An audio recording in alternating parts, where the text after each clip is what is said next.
Guillaume, je te laisse commencer si tu veux bien. Donc, bonjour à tous, Guillaume Gastaldi, ça fait une dizaine d'années que je suis dans le vignoble maintenant en tant que conseiller Viti à la Chambre d'agriculture Pays de la Loire et à la TV 49.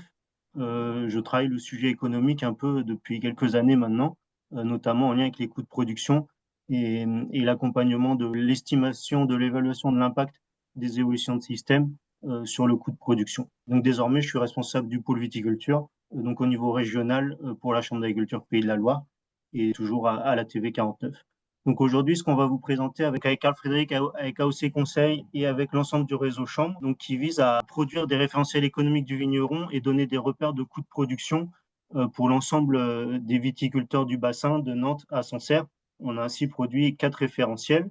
Donc c'est un travail à la fois qui mêle des compétences agronomiques, des compétences viticoles avec les conseillers viticoles du réseau, mais aussi les conseillers d'entreprise donc qui ont l'habitude d'accompagner des dossiers installation ou des dossiers d'accompagnement d'entreprises qui ont besoin de réajuster leur positionnement économique et leur positionnement coût de production. Dans le cadre de cette refonte de nos référentiels économiques, on a eu la chance de travailler avec Carl Frédéric, qui nous a bien boosté sur le côté commercialisation et frais de commercialisation que Carl Frédéric vous présentera après. Donc l'enjeu, c'est bien de donner des repères aux vignerons de coûts de production, de la plantation de la vigne jusqu'à la valorisation, jusqu'à la commercialisation finale.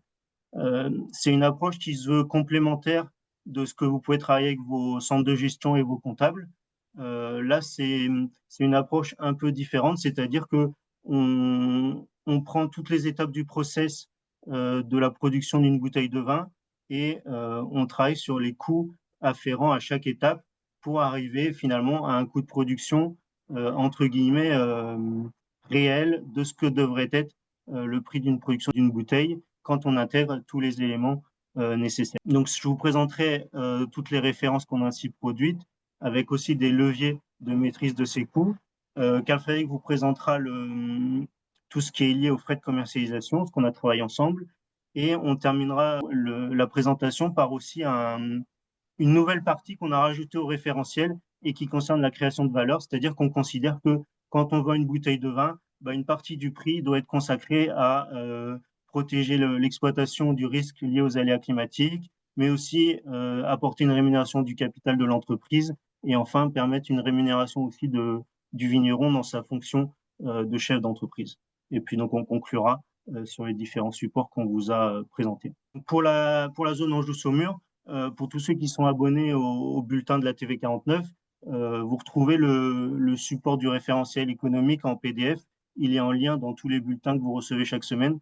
Donc, vous le retrouvez facilement par ce biais-là. Le référentiel économique, c'est pas quelque chose de nouveau au niveau des chambres d'agriculture. Ça fait plus de 15 ans, voire plus dans certains départements que c'est travaillé et que ça existe. La nouveauté, c'est qu'aujourd'hui, on a la même méthode et le même formalisme pour l'ensemble des vignobles du Val-de-Loire. Donc, c'est un outil qui se veut à destination des vignerons, évidemment, mais c'est un outil aussi qui est plébiscité par les porteurs de projets et également les partenaires économiques de la filière, que sont les centres de gestion, les banques et les assurances. Et enfin, c'est un document qu'on met à disposition aussi des décideurs politiques, des syndicats d'appellation, des interprofessions qui ont besoin aussi de ces chiffres-là pour prendre leurs décisions. L'objectif, je vous l'ai dit, c'est chiffrer le coût de revient à toutes les étapes de production et de commercialisation d'une bouteille de vin, de la plantation à la mise en marché.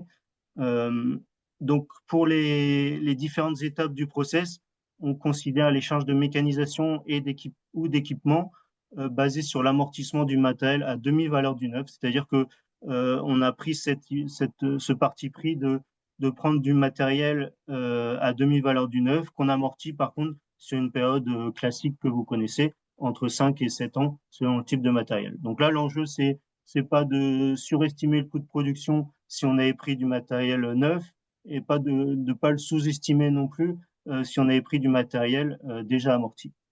Donc on intègre ensuite évidemment les charges d'approvisionnement, l'ensemble des approvisionnements, les charges opérationnelles nécessaires au process, et puis on intègre des charges de main-d'œuvre.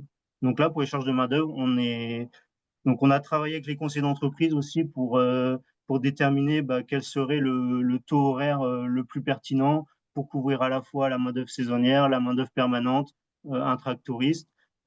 Et donc, on est parti sur 21 € de l'heure. Et donc, dans ces charges de main-d'œuvre, en fait, on rémunère toutes les heures travaillées. Donc c'est aussi quelque chose d'important dans le référentiel économique, c'est que on, on rémunère toutes les heures et c'est-à-dire qu'on s'affranchit aussi de, bah, on sait que sur certaines exploitations, il peut y avoir encore de la main-d'œuvre familiale, ou il peut y avoir diverses sources de main-d'œuvre. Donc là, on considère qu'on rémunère toutes les heures travaillées à 21 euros de l'heure. On reprend également des charges de structure. Donc, par exemple, on n'a pas affecté les charges de carburant à chaque étape du process de la vigne, à chaque façon culturelle, mais on les a intégrées globalement au niveau de charges de structure. Et pour déterminer ce niveau de charge de structure moyen pour l'exploitation, donc on s'est basé sur une étude de groupe qui permet d'avoir sur des exploitations du Val-de-Loire le niveau de charge de structure moyen en viticulture.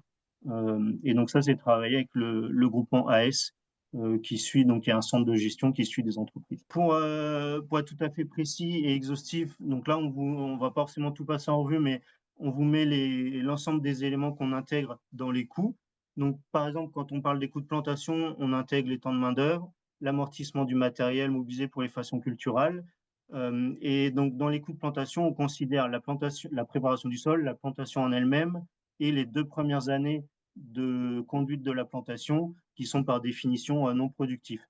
Donc, ça veut dire que les coûts de plantation qu'on va vous présenter tout à l'heure reprennent l'ensemble de ces façons culturelles pendant de la plantation jusqu'à la deuxième feuille de la vigne. Donc, évidemment, on intègre tout ce qui est palissage, fourniture des plants, fertilisants, les phytos, éventuellement des complantations aussi en année 2 s'il y a des plants qui n'ont pas démarré.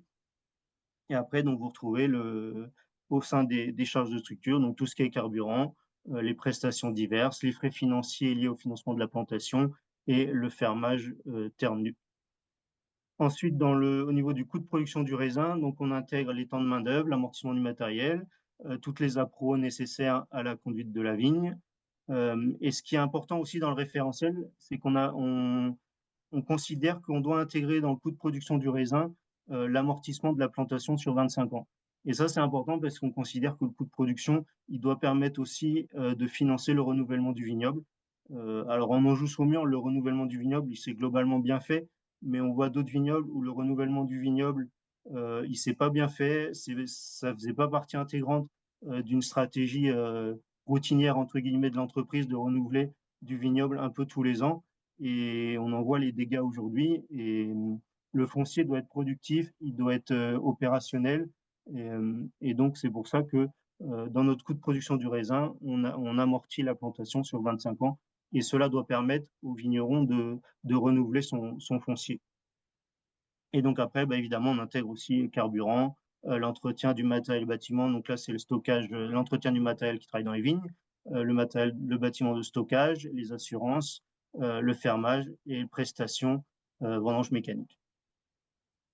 Donc dans le référentiel, effectivement, on est tout en vendange mécanique, sachant qu'après, sur demande des syndicats, on l'a fait par exemple pour la section bulle de l'Anjou-Saumur, on est capable de fournir des données spécifiques à un créneau. Donc là, par exemple, pour le crémendoir, on est passé sur un référentiel vendange vendange manuelle, pardon. Ensuite, les coûts de vinif. Donc, on calcule des coûts de vinif. Donc, pareil, tout le temps de main-d'œuvre nécessaire pour faire les vinifications, l'amortissement du matériel de vinification, du chai, tout ce qui est intrant œnologique, et après l'énergie, l'eau, les assurances, les frais financiers des matériels et bâtiments de vinification, etc. Donc, on intègre également les frais d'analyse labo, l'intervention de consultants pour le suivi des vinifs et les cotisations au DG. Enfin, les coûts de conditionnement. Donc, on intègre tout ce qui est matière sèche, la main-d'œuvre pour la préparation de la mise, l'encartonnage et le remisage du stock, et l'amortissement du bâtiment de stockage des matières sèches et des vins conditionnés. Et dans le référentiel, c'est pareil, on est parti sur une hypothèse que la mise en bouteille, elle est effectuée par un prestataire, qu'elle n'est pas effectuée par le viticulteur en propre sur son entreprise.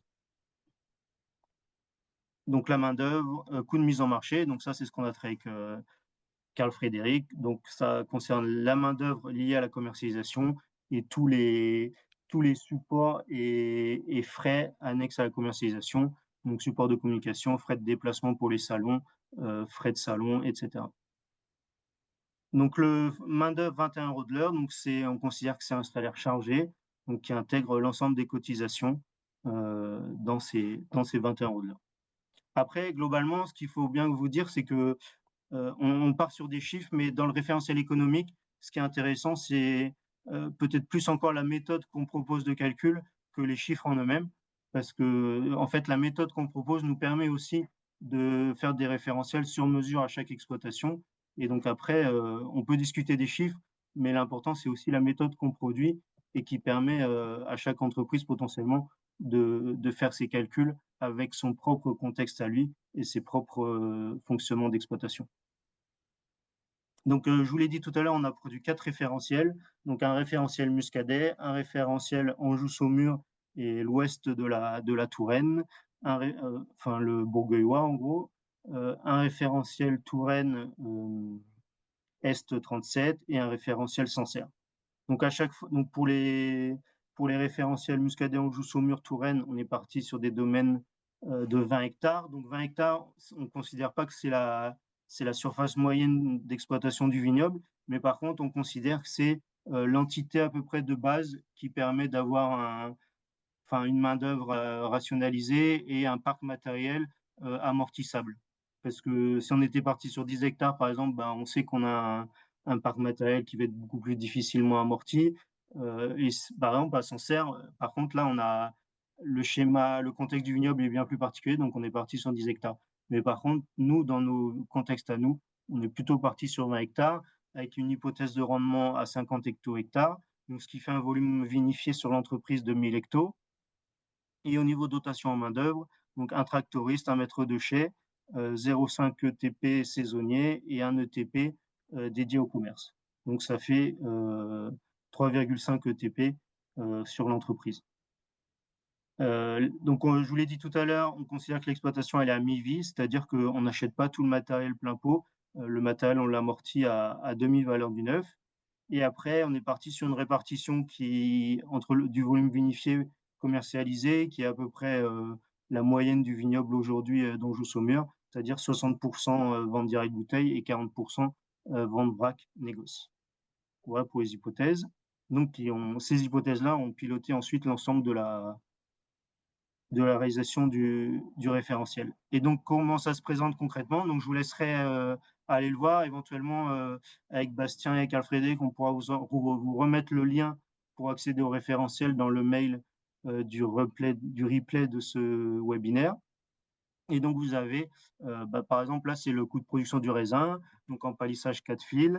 Vous avez l'ensemble des façons culturales, le temps consacré à chaque façon culturale, l'amortissement du matériel, les charges d'approvisionnement dédiées à chaque intervention culturelle, la main-d'œuvre nécessaire pour suivre cette intervention culturelle. Et après, donc, vous avez le coût total par façon culturelle et vous avez le coût total en bas de l'itinéraire technique.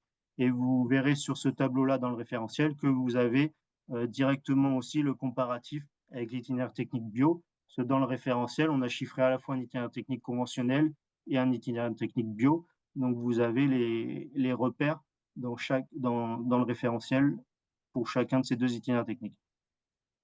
Et après, donc je vous le représenterai en détail tout à l'heure, mais on a notre coût de production global à l'hectare. Donc ce dernier petit tableau-là, c'est les charges de structure.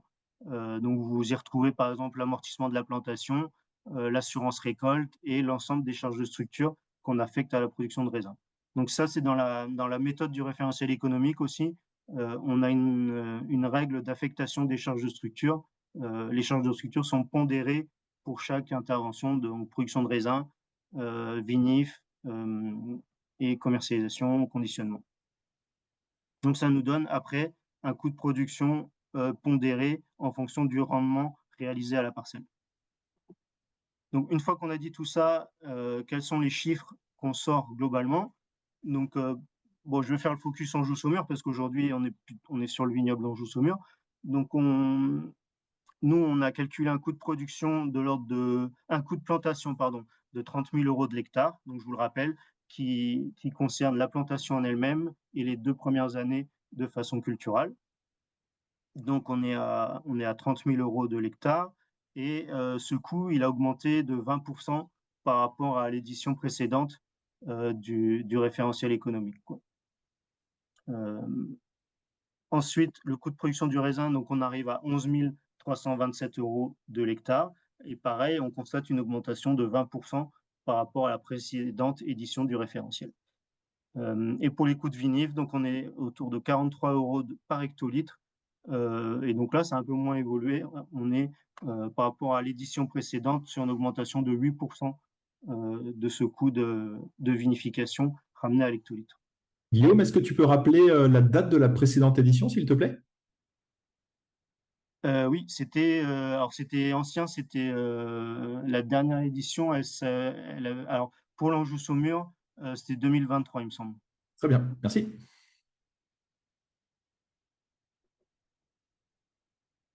Et donc après, si on ramène à la bouteille, donc donc pour un rendement de 55 hectolitres hectare, le coût de la production le coût de revient production du raisin ramené à la bouteille, on est à 1,54 €. Le coût de vinification ramené à la bouteille, 0,34 €. Le coût de conditionnement ramené à la bouteille, 1,40 €. Et donc le coût de conditionnement, c'est aussi un poste qui a beaucoup augmenté entre les deux éditions du référentiel, puisqu'on est sur une augmentation de 16% des coûts de conditionnement.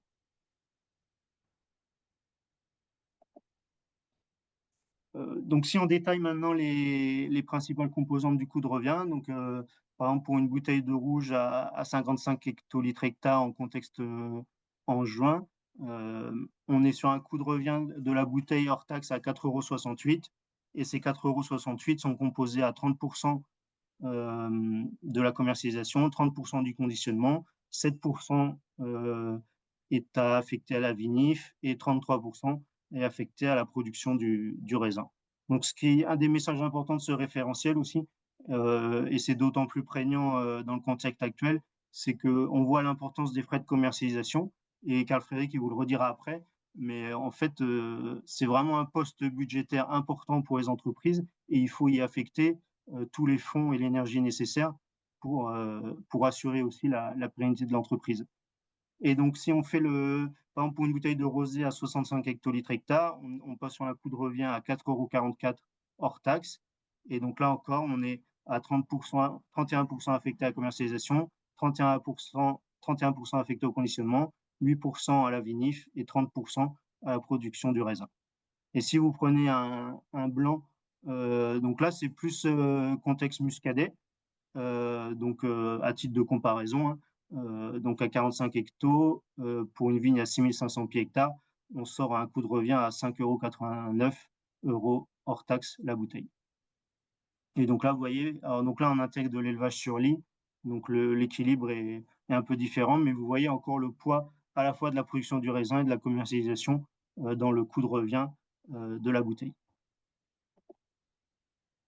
Les leviers de maîtrise des coûts, ça nous paraît important aussi de passer ces messages-là. C'est que le coût de production et le prix de vente de la bouteille doit permettre aussi à la fois de renouveler le matériel et le foncier viticole.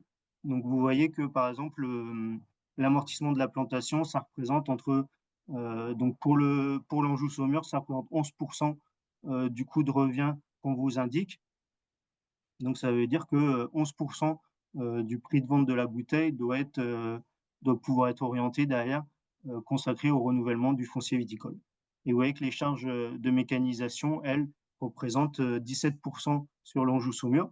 Donc ça veut dire que si vous êtes sur une entreprise où vous replantez pas forcément de la vigne tous les ans et vous n'êtes pas dans une stratégie de renouvellement régulier du foncier, donc vous avez forcément les frais de plantation, votre matériel est amorti, vous renouvelez pas votre matériel, bah, vous voyez qu'en gros, 30% du coût qu'on vous indique est lié à ça. Donc, ça veut dire que si vous faites pas toutes ces interventions-là, votre coût de revient, il est 30% inférieur. Mais par contre, vous fragilisez votre entreprise parce que le foncier viticole, il n'est pas renouvelé et le matériel est vieillissant avec des frais d'entretien potentiellement inhérents à ce vieillissement du matériel. Donc, c'est un message qui nous paraît important. En gros, vous avez 30% du coût de revient du référentiel qui est affecté à la fois au renouvellement du foncier et au renouvellement du matériel. Bon, là, à mon avis, c'est des choses que vous avez tous en tête, évidemment. Le dénominateur du coût de revient, le dénominateur du coût de production, c'est le rendement. Et chaque fois qu'on perd 1 hectolitre hectare, ben, en gros, notre référentiel montre que c'est une augmentation de 2% du coût de production. Euh, et donc là, si vous prenez la référence Anjou Saumur, vous voyez qu'à 65 hectolitres, on sort un coût de production du raisin à 174 euros de l'hectolitre. Et par contre, évidemment, si on est à 45, ben, on est plutôt à 252 euros de l'hectolitre en coût de production du raisin à l'hectolitre. Et ça, c'est important aussi parce que vous verrez dans le référentiel économique que si on prend le coût de production bio et raisonné conventionnel à volume constant, à rendement constant, on n'a pas forcément des écarts énormes. L'écart est plutôt mesuré. Par contre, évidemment, dès qu'on est en bio et qu'au lieu de produire 55, on produit 45, et ben, tout de suite, c'est 50 euros de l'hecto en plus qu'on a dans notre exploitation bio par rapport à une exploitation conventionnelle. Donc c'est vraiment l'effet rendement. Bon, à mon avis, c'est quelque chose de pas nouveau pour vous. Vous l'avez bien en tête, mais le référentiel a la vertu de mettre des chiffres précis sur cette notion-là. Euh, le référentiel économique permet de bien mettre en évidence aussi l'importance évidemment des charges de main-d'œuvre et des frais de personnel. Donc 28% du coût de revient est lié aux charges de main-d'œuvre, avec, vous voyez, c'est 34% du coût de revient à la vigne, c'est 58% des frais de commercialisation liés à la main-d'œuvre, avec un ratio moyen donc à 28%. Et donc derrière, bah, évidemment, tout ce qui est organisation du travail et management, pilotage des équipes dans les vignes, etc., et un levier de maîtrise des coûts réels, parce que c'est 34% du coût de production de raisin qui est lié aux charges de main-d'œuvre. Donc voilà les principaux chiffres et messages qu'on voulait vous passer ce matin sur l'aspect production. Je vais laisser la parole à Carl Frédéric maintenant sur la partie commercialisation. Super, ben, un grand merci Guillaume pour toutes ces précisions. Donc comme il a précisé, hein, il y a évidemment un support qu'on vous remettra si vous ne l'avez pas encore. Et évidemment, à la fin de la présentation, l'idée, ça sera de pouvoir poser des questions. Guillaume, si tu veux bien, je te laisse passer les slides pour moi. Oui. Donc, je vais me représenter très rapidement. Comme l'a dit Guillaume, l'idée cette année, c'était de creuser plus ces aspects frais de commercialisation. Comme Guillaume l'a dit, ils représentent environ 30% du coût de revient global. Et évidemment, on peut estimer qu'à la fois en temps, mais aussi en argent, cette partie commercialisation risque d'augmenter de plus en plus. Je pense que chacun d'entre vous, sur ces exploitations, voit que, il faut passer de plus en plus de temps à commercialiser, éventuellement à recruter.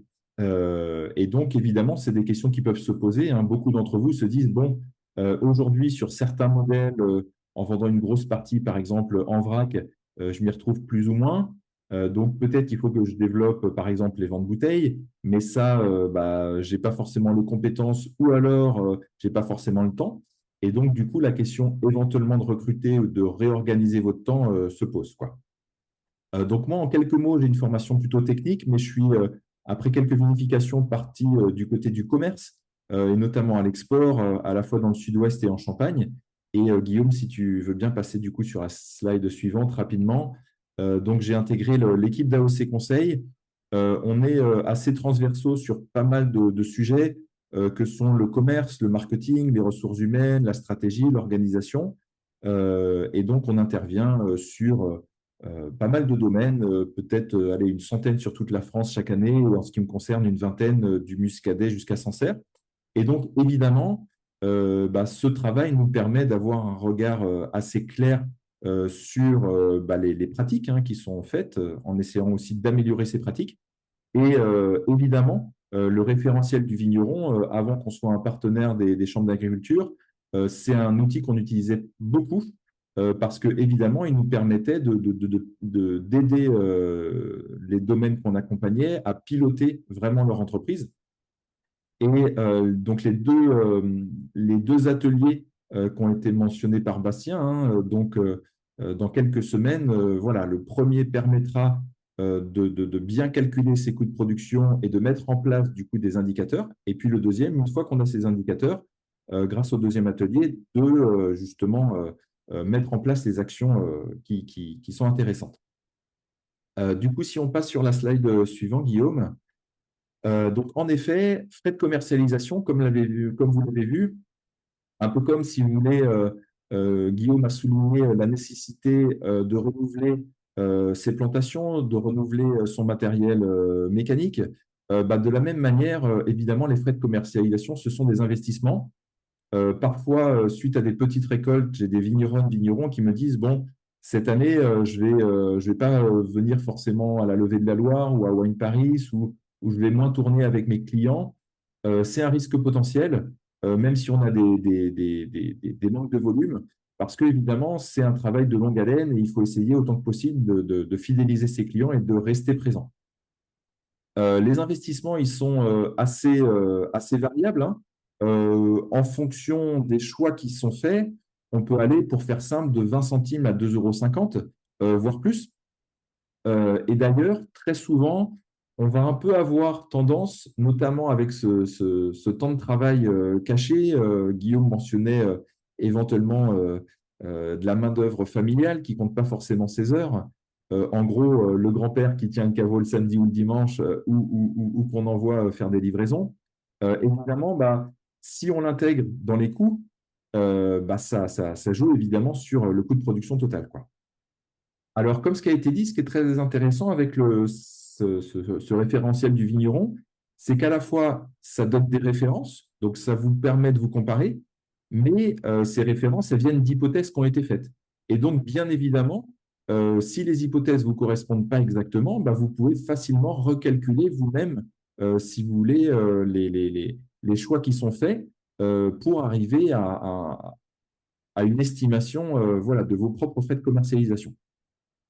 Pour ce qui est des frais de commercialisation, justement, ils dépendent bien évidemment de la distribution que vous choisissez, à savoir les particuliers, les professionnels France. On verra qu'ils soient cavistes, CHR ou GD, les frais de commercialisation sont relativement proches, et l'export. Et puis, évidemment, les volumes correspondants, hein. Les volumes, bah, ce sont le dénominateur, donc c'est par quoi on va diviser. Évidemment, si par exemple vous recrutez une assistante commerciale administrative qui aura aussi un rôle de prospection, si son but c'est de développer les ventes pour 5 000 bouteilles ou pour 50 000 bouteilles, évidemment, l'impact n'est pas du tout le même sur les frais de commercialisation.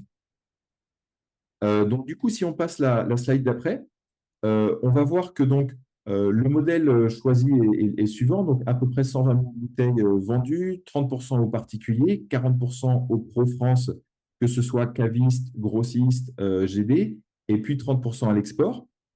Et pour ce qui est des frais de commercialisation, sur la slide suivante, on va du coup voir qu'il y a d'une part des frais de commercialisation globaux, et puis après des frais de commercialisation en fonction du type de distribution. Alors, plusieurs prix, plusieurs montants, un recrutement éventuel d'un commercial, voilà. Ça, ce sont, si vous voulez, des prix constatés. Alors, dans commercial, il y a différents profils. On va avoir un profil, si vous voulez, assez polyvalent, voilà, capable éventuellement aussi d'accueillir, par exemple, des clients au caveau, mais aussi parfois de préparer des commandes, des choses comme ça. Ce qu'on voit, c'est qu'il y a pas mal de choses qui ne vont pas coûter trop cher en dehors des main-d'œuvre. Par exemple, ce qu'on va appeler une charte graphique qui vous permettra d'être assez pro en niveau marketing pour avoir le même univers graphique, la même esthétique sur l'ensemble de votre gamme. C'est des choses qui finalement qui ne coûtent pas très cher. De la même manière, avoir un site web vitrine, c'est-à-dire non marchand, on est sur un prix moyen de 4 000 €, ça peut aller de 2 à 10 000 €, mais voilà, on est sur des choses qui sont finalement amorties sur 5 ans, parce qu'on considérera que tous les 5 ans, il faut donner un petit coup de jeune. Ce sont des choses finalement qui sont assez facilement diluées dans tous vos coûts. Tout ce qui va être aussi visuel de gamme, là aussi, c'est quelque chose qui finalement, parfois, on n'ose pas trop changer des étiquettes, etc. On a un peu peur des réactions des clients, mais en tout cas, on voit que l'aspect économique n'est pas un frein. À peu près 300 euros, si vous voulez, pour une gamme de 5 étiquettes. Donc, on multiplie si vous avez 15 étiquettes. C'est quelque chose d'assez limité. De la même manière, des supports comme des fiches techniques, un reportage photo, une brochure papier, participer à des appels à échantillons. Tout ça, finalement, ça représente finalement des investissements assez limités. Et donc, bah, je vous engage évidemment à vous poser les bonnes questions. Alors, attention, là, on n'est que sur la forme et il faut se poser les bonnes questions sur le fond avant de se lancer sur les étiquettes ou sur des outils de communication. Je vous engage à faire ce travail de plateforme de marque, c'est-à-dire de réfléchir à vos propres éléments de différenciation pour pas que vous utilisiez les mêmes arguments que vos confrères sur la même appellation. Donc, globalement, on arrive à peu près à 56 centimes d'euros par bouteille pour les hypothèses qui ont été prises. Donc, ça, ce sont les frais de commercialisation globaux qui sont à choisir, si vous voulez, quelle que soit votre distribution. Maintenant, si on passe du coup sur la slide suivante, on voit qu'il y en a qui sont spécifiques aux particuliers, notamment, par exemple, un saisonnier qui sera présent au caveau sur la haute saison, des aménagements du caveau qui sont assez rarement pris en compte, hein, mais ça fait évidemment partie des frais de commercialisation dus aux particuliers. Quand vous devez réaménager des choses, quand vous devez redonner un coup de peinture, acheter des meubles, voire pourquoi pas construire aussi un bâtiment. Donc, ce sont des choses très importantes. Des panneaux de signalisation, bien évidemment, des salons particuliers. Donc là, on est plutôt sur le travail à distance. Alors, ce sont des coûts moyens, hein. Certains coûtent moins cher, d'autres beaucoup plus cher, mais ce sont des coûts moyens. Évidemment, encore une fois, vous pouvez facilement intégrer vos propres coûts de communication et de commercialisation pour avoir votre coût. Et puis, évidemment, une bonne pratique, c'est d'envoyer des courriers papier. Je rappelle que les retours de courrier papier sont à peu près de 10% si le courrier est bien préparé, et on est à moins de 1% par email. Donc là aussi, c'est une pratique qui peut être intéressante. Ça a un coût, ça prend du temps.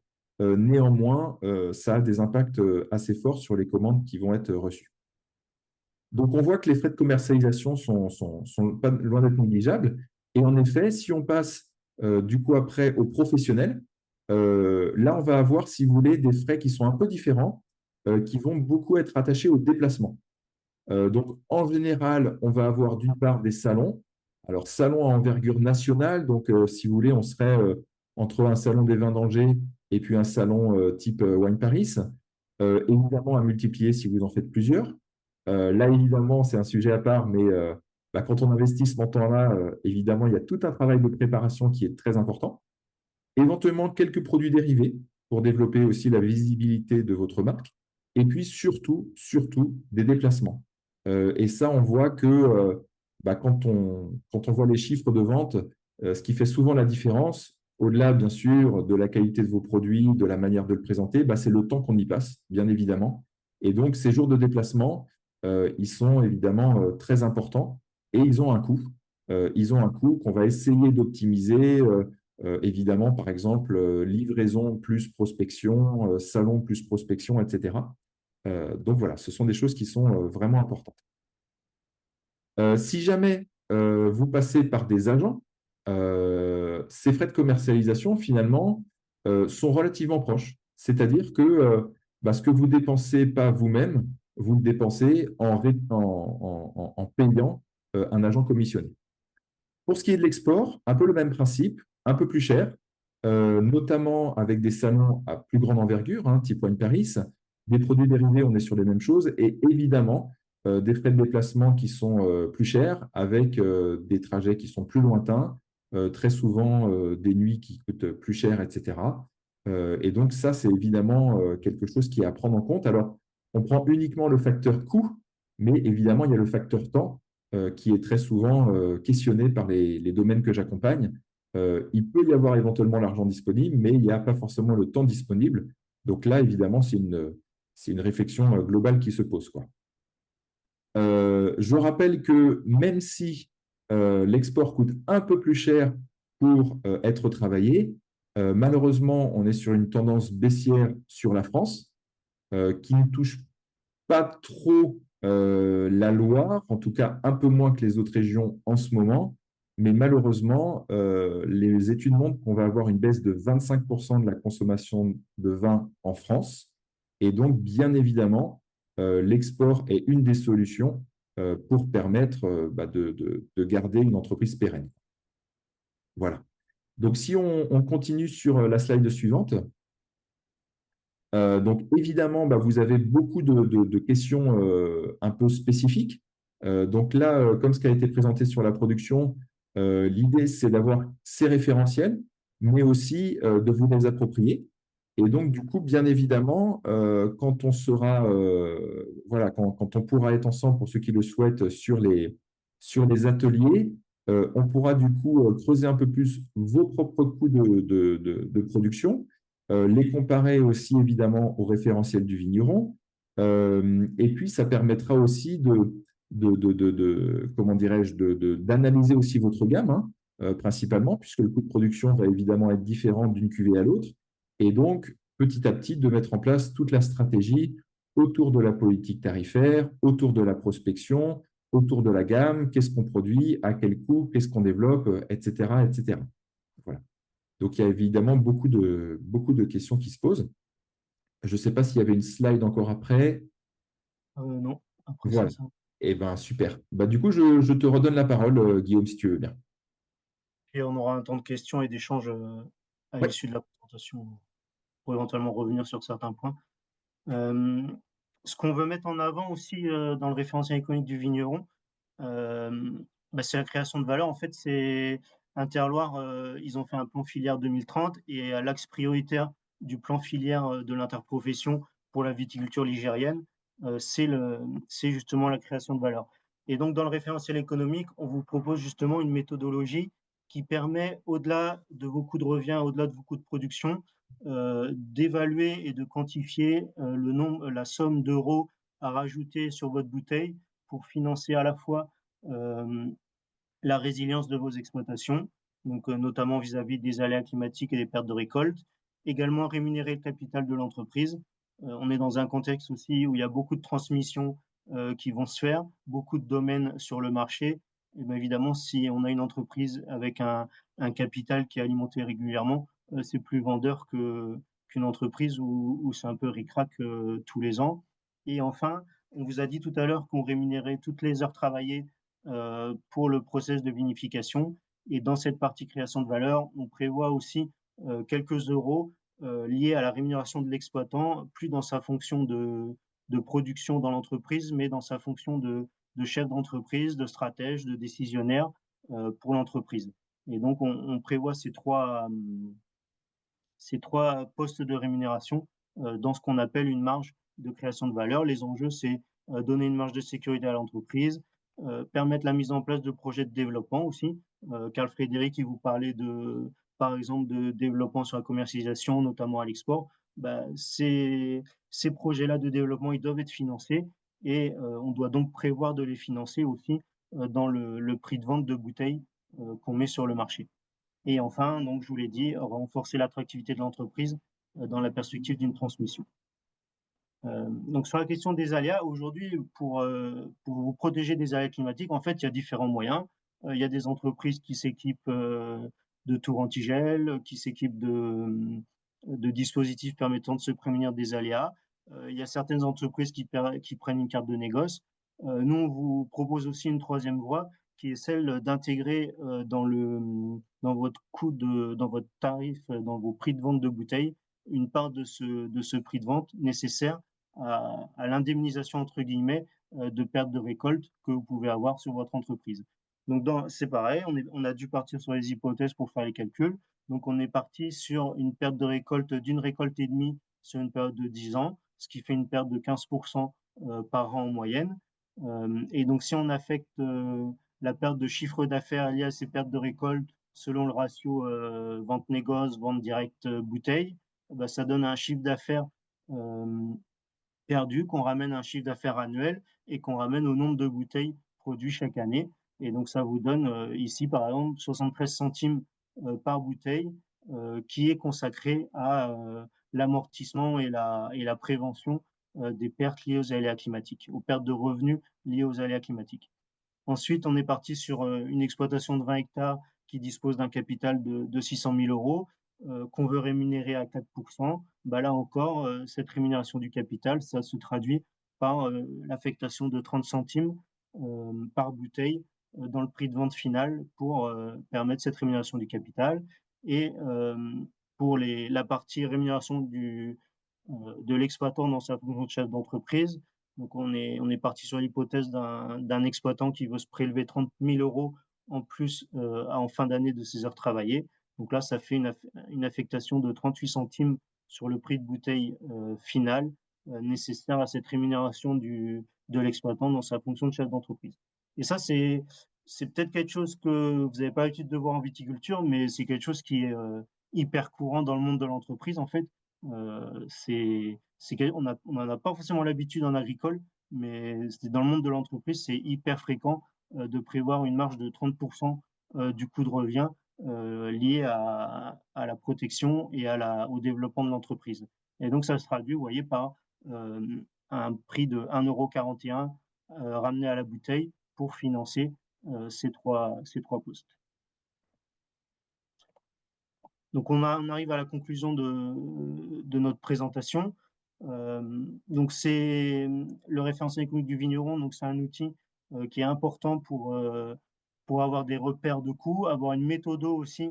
On a insisté là-dessus, avoir une méthodologie de calcul de ces coûts et qui change un peu du coût de revient qui peut vous être donné par le comptable.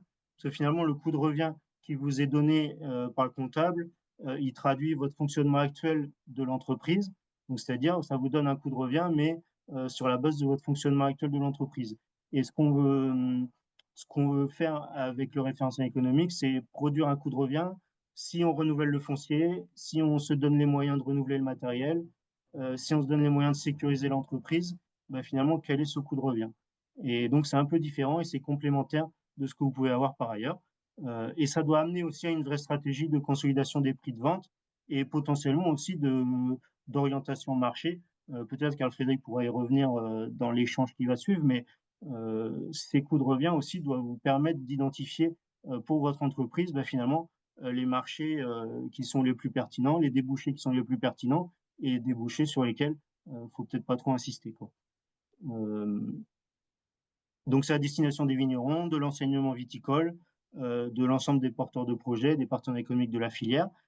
Quand je dis partenaires économiques de la filière et décideurs de la filière, il faut savoir aussi qu'on est sur la base de cette méthodologie, on l'a fait et on le fait encore, on est capable de produire des études sur mesure. Donc on l'a fait par exemple pour les vignerons du Muscadet qui travaillent une nouvelle segmentation de gamme. Et ben, on leur a fait un référentiel économique par segment de gamme pour qu'ils identifient bien leur coût de revient pour chacun de ces segments de gamme et finalement quelle orientation prix fallait plutôt avoir. On l'a fait également pour le syndicat IGP. Donc on a produit un référentiel aussi, production de vin en IGP au niveau de la Loire. Donc il devrait sortir prochainement. On est encore en validation avec le syndicat IGP, mais il devrait être prêt prochainement. Donc on est capable, on a fait une étude aussi pour les vins effervescents dont je Saumur. Donc on est capable sur cette base-là de faire des études sur mesure aussi pour des problématiques et des thématiques bien précises. Carl Frédéric, est-ce que tu veux compléter ou... Alors juste, oui, bah, comment dirais-je, comme le précisait Guillaume, donc c'est un coût de production, je dirais, pas idéal, mais qui prend vraiment tout en compte, parce qu'en effet, dans beaucoup d'exploitations, il y a des choses qui ne sont pas prises en compte, comme du temps travaillé qui n'est pas forcément compté, comme de l'investissement dans du matériel, dans de la plantation, etc. Et donc, évidemment, à la fin, on arrive à un coût de production relativement élevé. Et donc, peut-être que certains d'entre vous se disent, bah zut, je ne vends pas assez cher pour prendre en compte ces coûts de production. Et évidemment, c'est là qu'il y a des choses qui sont tout à fait possibles à mettre en place. Alors, sans parler de ce qu'on fait chez AOC Conseil, sachez que c'est un message d'encouragement que je donne. Il y a évidemment des choses qui sont un peu qui font un peu peur, mais il y a aussi beaucoup de choses qui sont possibles pour réussir à augmenter ses prix moyens de vente, voilà, soit sur le court terme, soit sur le moyen et long terme. Et donc, c'est toute cette stratégie, si vous voulez, qui va être possible de mettre en place une fois qu'on a justement des indicateurs, quoi. Euh, Ce sont des indicateurs qui sont ici plutôt globaux avec les hypothèses qu'on a prises, mais évidemment, le but, c'est de vous les approprier, puisque chacune de vos exploitations va avoir des coûts de production un peu différents hein, par rapport à plein de choses que vous avez différentes. Et donc, évidemment, ce que je vous engage fortement à faire, c'est de participer à ces ateliers donc, qu'on organise avec la Fédération des vins Anjou-Saumur pour pouvoir vraiment avoir les chiffres qui vous correspondent. Soit vous avez déjà des chiffres avec votre expert comptable, soit vous avez des chiffres que vous allez estimer, soit vous avez des chiffres que vous avez calculés. Donc, c'est des choses qu'on peut faire ensemble avec l'appui de ce référentiel, évidemment. Et puis, à partir de là, ça permet évidemment de mettre en place des actions concrètes qui vont vous aider dans les prochaines années, quoi. Ben, on vous remercie pour votre attention et donc évidemment on vous incite à regarder vos propres chiffres, les comparer aux chiffres du référentiel et si vous êtes très éloigné, c'est pas forcément incohérent, mais si vous êtes très éloigné de ces coûts de revient et ces coûts de production un peu de référence, ça mérite de questionner votre entreprise en fait et de voir qu'est-ce qui explique ces différences de coûts et comment ça contribue à votre stratégie d'entreprise. Voilà. Et donc évidemment, on est à votre disposition aussi pour répondre à toutes vos questions et vous accompagner au transfert de cette méthode sur vos entreprises.